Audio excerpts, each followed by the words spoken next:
Nobody really needs another tote bag. If one little change can make such a difference in my bin, I was like, what else can I do? Every purchase has a story, but the one people never see is the many hands and hearts behind it. Have to help people to help the environment. Textile recycling, the recycling rate is 3%. That means there's 97% more work to do.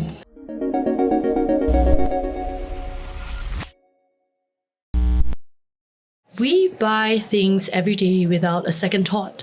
A bag, a wrap, or a snack pouch. But what if the ordinary stuff we reach for could also reduce waste, solve a real problem, and do a little good on the side? Today, we are talking about how thoughtful design turns everyday products into something with impact beyond the object itself, and how you sell that without guilt-tripping anyone.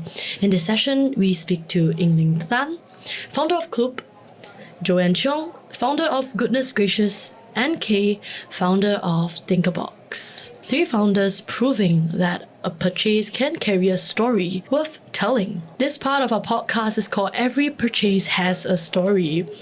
So welcome to the Impact Lab at the Good Weekend. I'm Joanne, your official impact storyteller. Everything you see from us in this weekend comes out from one question. What are we actually doing that define what doing good means? The founder, the maker, and person on the ground all use the word impact, but they rarely mean the same thing. These conversations are not about who is right, but it's about translating what is in between them. And today, I got three people who carry each piece of that. Let's get into it.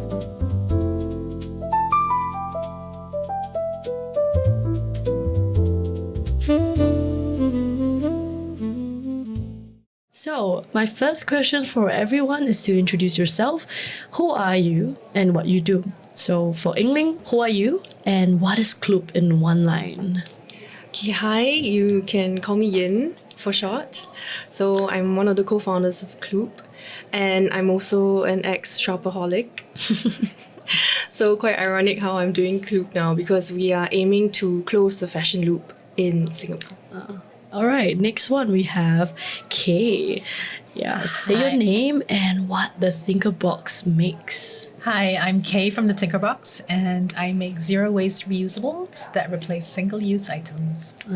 Could you give an example of that? I make snack baggies, so you can put your food in there instead of using Ziplocs, cling film, or aluminum foil.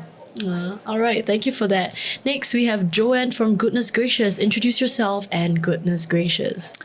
Hi, I'm Joanne, founder of Goodness Gracious.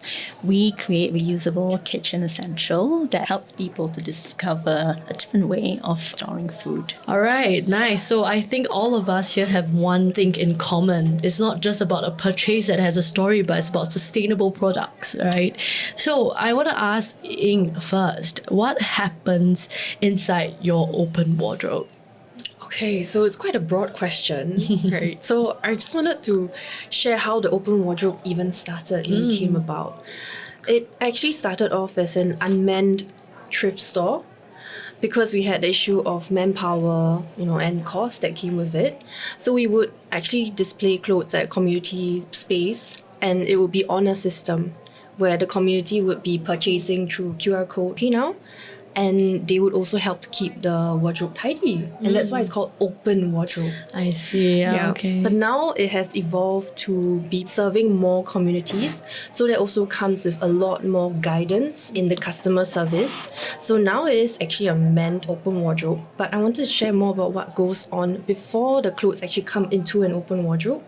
And that's going all the way from our collection boxes. We collect at least 1 ton of clothing donations per week. That's crazy. Yes, and that goes to our sorting facility at APSN Centre for Adults, where our special needs trainees will be the first touch point to the donations. They will be sorting for us.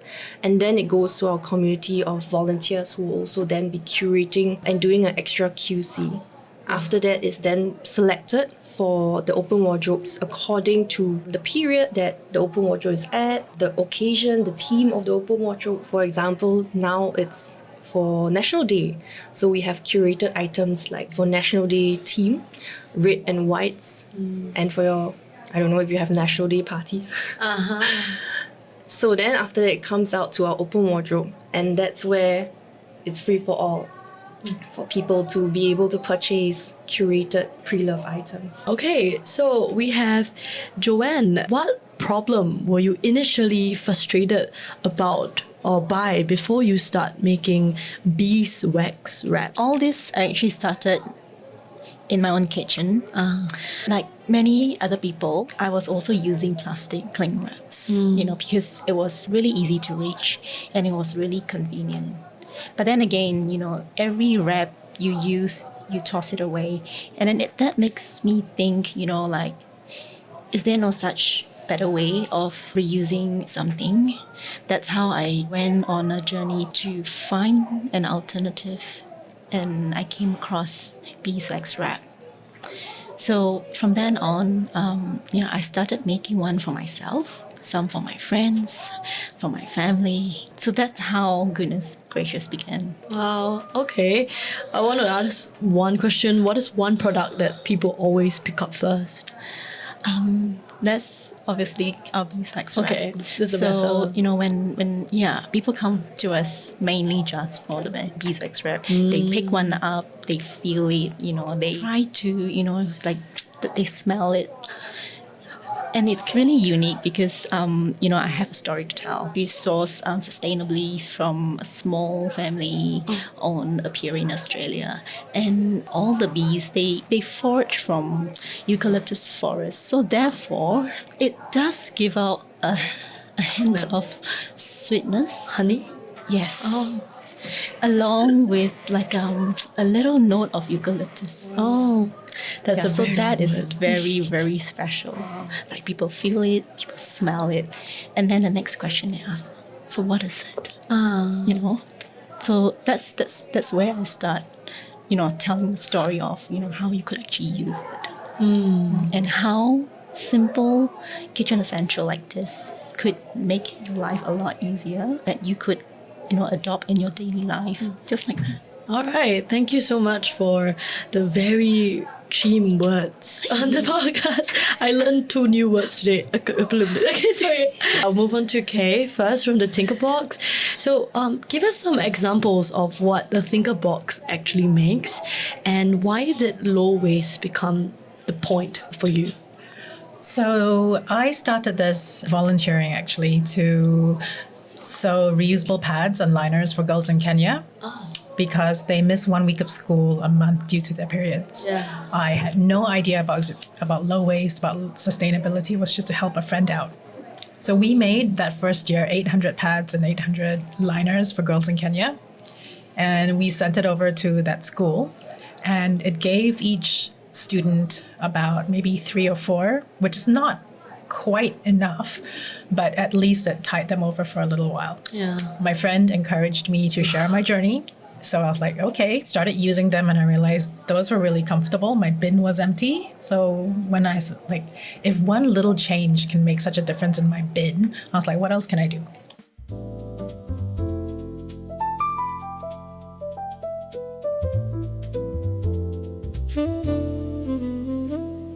Well, I really love the stories that were shared in the very first round of our introductions.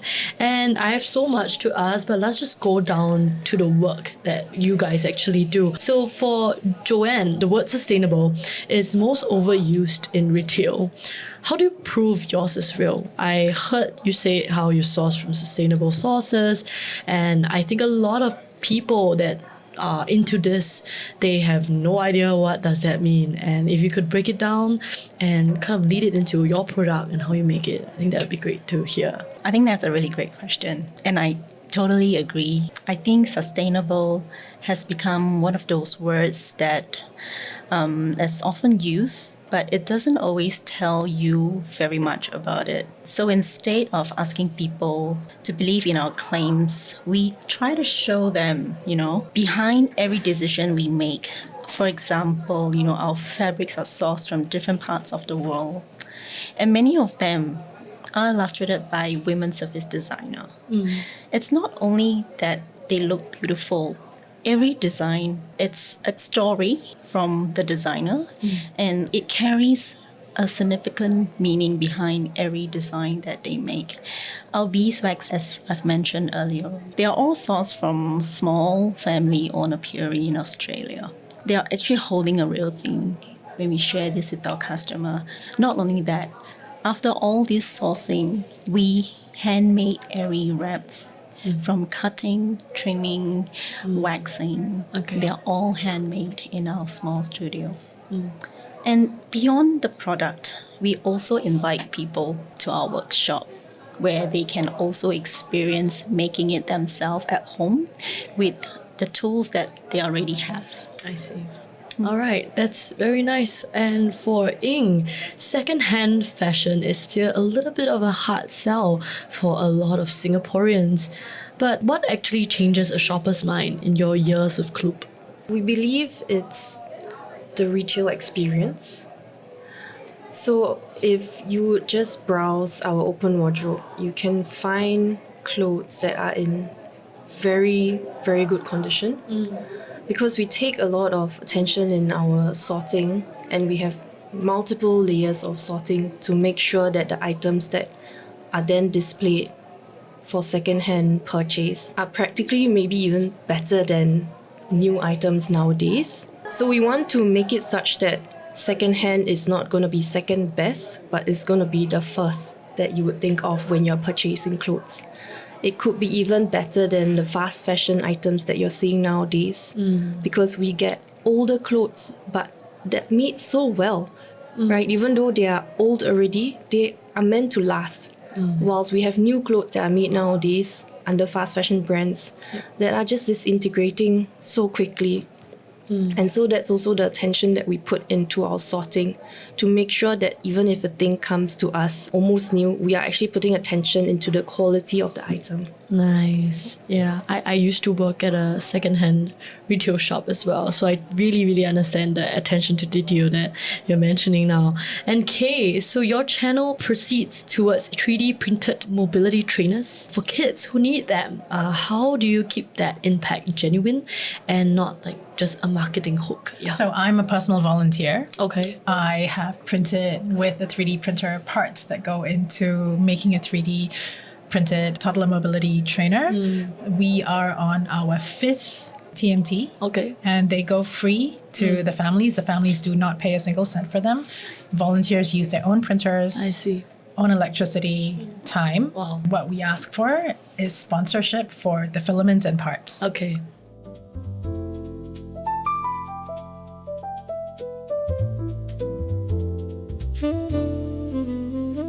Wow. So, I mean, I think from this round we can really see like how much work has been put into every piece of product that comes out with it. And now I would like to go into the story of your work and its impact. So we have already written our special writings, and I'm going to ask all of you the same 3 questions. So the section is called Ask All 3. So in one sentence, tell me, what does social impact actually means to you? And has that meaning shifted since you began? Okay, so I wrote creating a community that believes. So why I use the word community is because something that grew that I never expected to grow from Cloop was our volunteer community and just the whole community that supports us nowadays. Our volunteer community is 500 going 600 strong now. And it's not that everyone is like involved with us every day or every week, you know, but the fact that they are bothered to follow our journey and follow what we're doing, it shows that they believe in what we're doing and they would love to see how we are growing forward, right? But another part of social impact that I also never expected when I started Cloop, you know, firstly it started as environmental impact, right? But I realized that everyone wears clothes. So it's very that means social. Everybody has a part to play in this journey, and they can all have their own journeys as well. And then we realized, hey, actually we could even give employment to special needs, right? By figuring out how they can be part of our process. From environmental impact, we realized that social just comes hand in hand. You have to help people to help the environment. Yes, I'm just going to encourage you. I study sustainability in school. I have studied your product in and out in comparison with the blue bins in Singapore. And I would say I really like the whole concept of closing the loop. Like, it's really systems thinking. We are constantly improving now. Yes, Still, yes. yeah, it's a crazy operational thing. Yeah, actually, I can't believe I'm talking to you right now. Maybe I should send you my paper. Yeah. Okay. What about Kane? What does social impact mean to you? And point it to the camera. Social impact for me means doing something for more than oneself, doing something for more than myself. And I make stuff. So, how the intersection between 3D printing and what I do is I 3D print my patterns. So I used to make them out of cardboard, but cardboard just ends up being dented and dinged really quickly. So I started asking questions, finding out more, and figuring out if I only print on demand, I'm only using what I need. It's different from, cutting something out of cardboard because you have a huge piece of cardboard or wood or paper and then you take out a little bit. But this one is you only put in what you need. So that, in a sense, it uses less resources. Because I started doing that, I started thinking, what else can I do? So it tied in really nicely to be able to just use my skills and use my community and people who also support the idea of doing good to help, children basically who otherwise would be stuck in a stroller, not being able to move by themselves. Yeah. I think your focus on social impact is with the children, right? I think I like the idea of everybody having the opportunity to explore their world. Okay. Opportunities. That's great. All right. We have our last person to give us our answers. So what social impact really means to me is, I wrote down 2 words: being intentional. Okay. Short and sweet. Exactly. So for me, it starts with daily habits. It's about making intentional choices in your everyday life. As a business owner, for me, it's also about making a thoughtful choice so that it is easier for others. Okay. So she's intentional in every way. All right. And yeah, I have one tension question for everyone here. Is shop good to do good enough to change anything? Or does it just let people feel that they have done their part? Feel free to expound on how you feel you wanted it to look a little bit more like in the retail industry. Yeah. I think this question actually could be expanded to even Cloop's donation boxes, because people always ask me, what if they donate clothes, then they go and buy more? That's true. Right? So are we actually solving the issue of overconsumption, or are we encouraging people to overconsume because they have an outlet? Yeah. Right? So I always reply that, I can't stop people from buying new, but at the same time, I can provide other options on purchasing alternatives, such that they don't have to donate and realize that, I don't have clothes now. Let's buy more. Yeah. But actually, they can also use us as the sustainable shopping alternative. And I have to admit that even me now, I used to be an ex-shopaholic outside, but now I'm a shopaholic inside Cloop.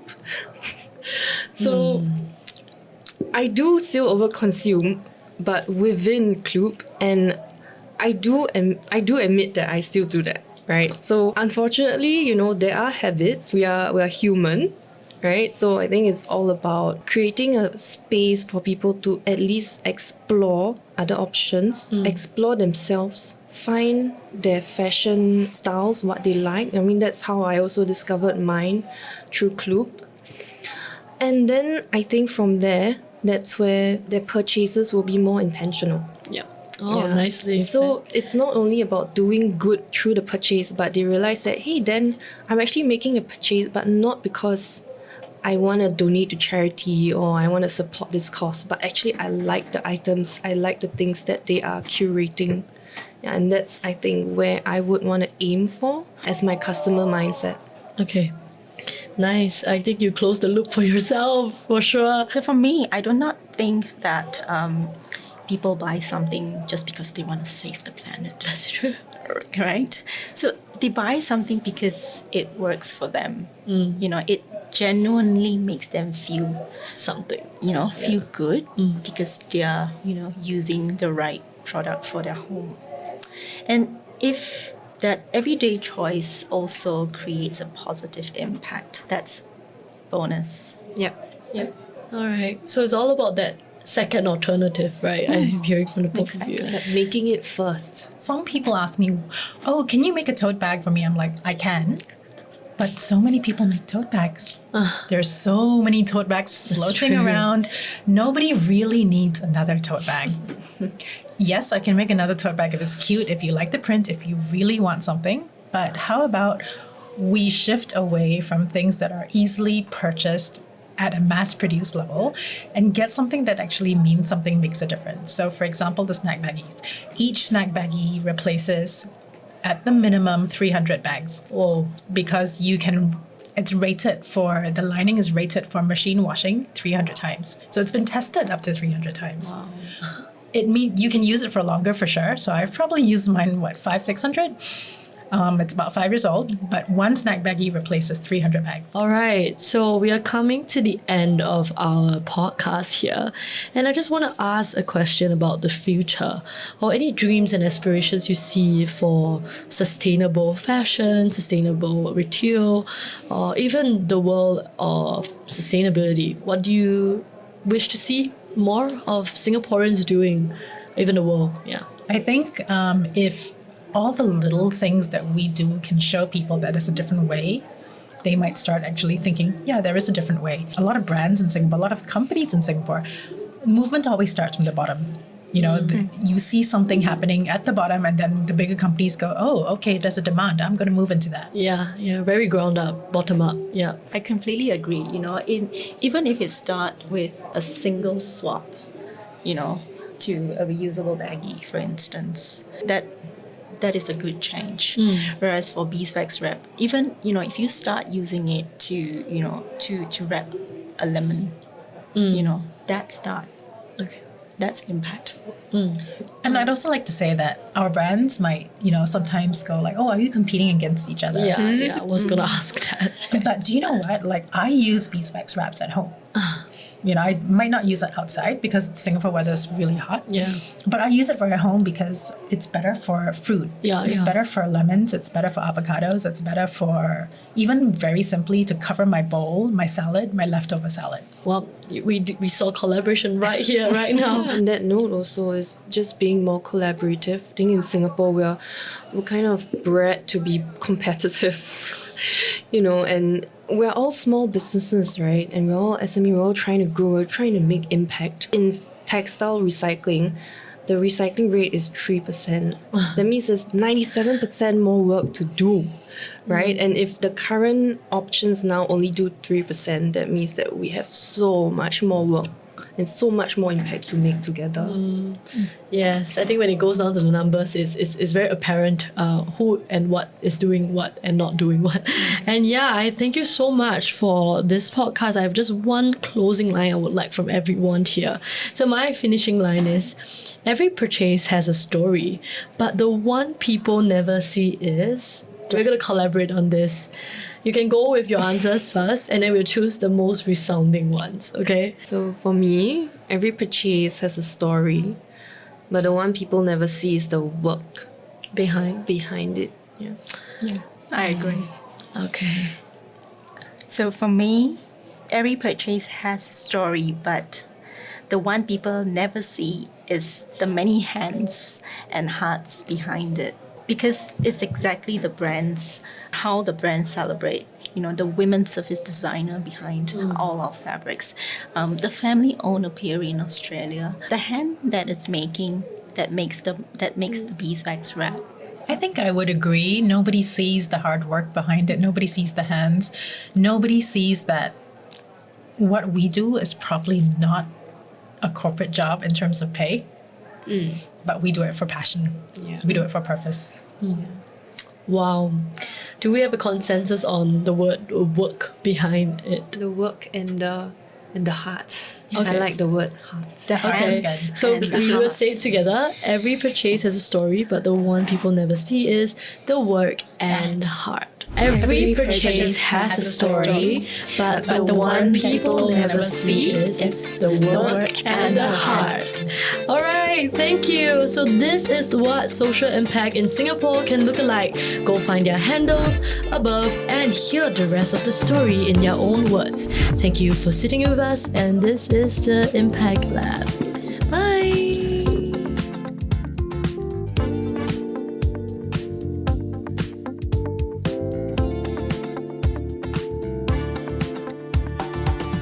When words are not enough, make art. Have fun, be like giving to the help people. So when we work together, it's I'm your boss. Other times he's my boss. So he's a becoming businessman too.